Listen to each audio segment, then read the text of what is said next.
آج میں آپ کو ایک بڑے ہی انوکھے صندوق کے بارے میں بتانے جا رہا ہوں۔ یہ حضرت آدم علیہ السلام کو اللہ تعالیٰ نے عطا فرمایا جب آپ دنیا میں تشریف لائے تھے۔ شمشاد نامی درخت کی مضبوط لکڑی کا یہ بنا ہوا تھا اور اس میں سونے کا کام کیا ہوا تھا۔ 3 گز لمبا تھا، 2 گز چوڑا، اور یہ صندوق حضرت آدم علیہ السلام کی اولاد میں یہ آگے سے آگے بڑھتا چلا گیا۔ اس صندوق کی آگے کی بات یہ ہے کہ سیدنا موسیٰ علیہ السلام تک یہ صندوق پہنچا۔ اب یہ صندوق کیا تھا اور اس صندوق میں کیا تھا، یہ آپ کے ذہنوں میں سوال آ رہا ہوگا۔ بتاتا ہوں۔ پہلے تو یہ سنیے کہ اس صندوق میں کیا تھا۔ آئے ہے اس صندوق میں تمام انبیاء کرام علیہم السلام اور ان کے مکانات کی تصویریں تھیں۔ اللہ کے آخری نبی محمد عربی صلی اللہ تعالیٰ علیہ وآلہ وسلم اور آپ کے مقدس مکان کی تصویر ایک سرخ یعنی لال ریڈ یاقوت میں تھی۔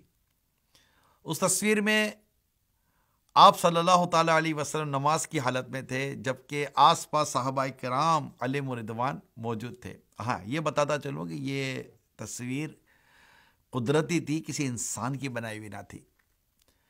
پھر حضرت سیدنا موسیٰ علیہ السلام کو یہ صندوق ملا تو آپ اس میں اپنا خاص سامان رکھنے لگے۔ توریت شریف کی تختیوں کے ٹکڑے اس صندوق میں تھے، جنتی لاٹھی، حضرت سیدنا موسیٰ علیہ السلام کا لباس مبارک، حضرت سیدنا ہارون علیہ السلام کا امامہ اور ان کی لاٹھی مبارک، حضرت سیدنا سلیمان علیہ السلام کی انگوٹھی، اور بنی اسرائیل پر جو من و سلوہ نازل ہوتا تھا ان میں سے من بھی اس میں موجود تھا۔ تو یہ اس صندوق میں کیا تھا اس کی میں نے کوئی تفصیل آپ کو بیان فرمائی ہے۔ اب یہ کہ صندوق کو کیا کہتے تھے، نہیں، پہلے میں بتاؤں گا صندوق کے فائدے کیا تھے۔ اس صندوق کے فائدے جو قرآن کریم کی تفاسیر اور دیگر کتابوں میں لکھا ہے، تو حضرت سیدنا موسیٰ علیہ السلام جنگ میں اس صندوق کو آگے رکھا کرتے تھے۔ اس سے بنی اسرائیل کو سکون نصیب ہوتا تھا۔ بنی اسرائیل کو جب کوئی مشکل پیش آتی تو وہ اس صندوق کو سامنے رکھ کر دعا کیا کرتے تھے۔ دشمنوں کے مقابلے میں اس کی برکت سے فتح یعنی کہ فتح حاصل کرتے تھے۔ جب آپس میں اختلاف ہوتا تو صندوق سے فیصلہ کرواتے۔ صندوق سے فیصلے کی آواز آتی تھی، بلائیں اور آفتیں صندوق کی برکت سے ٹل جاتی تھیں۔ پھر جب بنی اسرائیل اللہ عز و جل کی بہت زیادہ نافرمانی کرنے لگے تو کچھ یوں ہوا کہ قوم عمالقہ کہ بہت بڑے لشکر نے ان پر حملہ کیا اور ان کی بستیوں کو تباہ کر دیا، اور یہ انوکھا صندوق لے کر وہ چلے گئے۔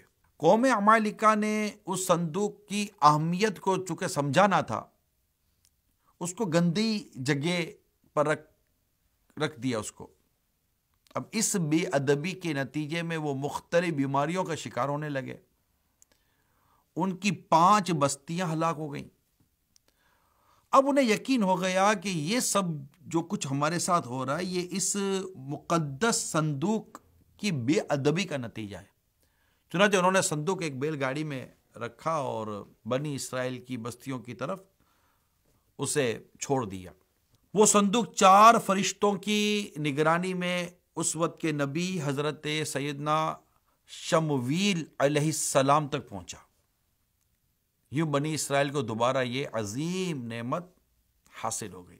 اس کی مزید تفصیل میں یہ بھی ہے کہ حضرت امام مہدی رضی اللہ تعالیٰ عنہ جب تشریف لائیں گے تو اس مبارک صندوق کو فلسطین کے تبریہ نام کی جھیل سے یا ایک قول کے مطابق ترکی کے شہر انطاکیہ کی کسی غار سے آپ نکالیں گے۔ آپ سوچ رہے ہوں گے کہ یہ کون سا تابوت ہے، یہ کون سا صندوق ہے، تو اس کو تابوت سکینہ کہا جاتا ہے، جس کا ذکر پاک سورہ بقرہ کی آیت نمبر 248 میں بیان کیا گیا ہے۔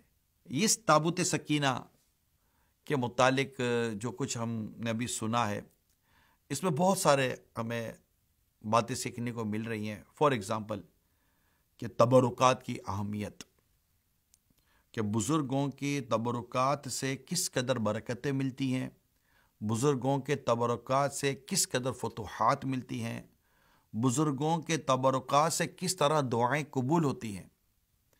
آپ سوچئے کہ جن کے تبرکات کا یہ عالم ہے، خود ان کا اپنے یعنی ان شخصیات کا، ان نیک لوگوں کا عالم کیا ہوگا جس صندوق میں ان کے چیزیں موجود تھیں، ان کے تبرکات موجود تھے، اور اس کی موجودگی میں سکینہ بھی، راحت بھی اور دعاؤں کی قبولیت بھی ہوتی تھی.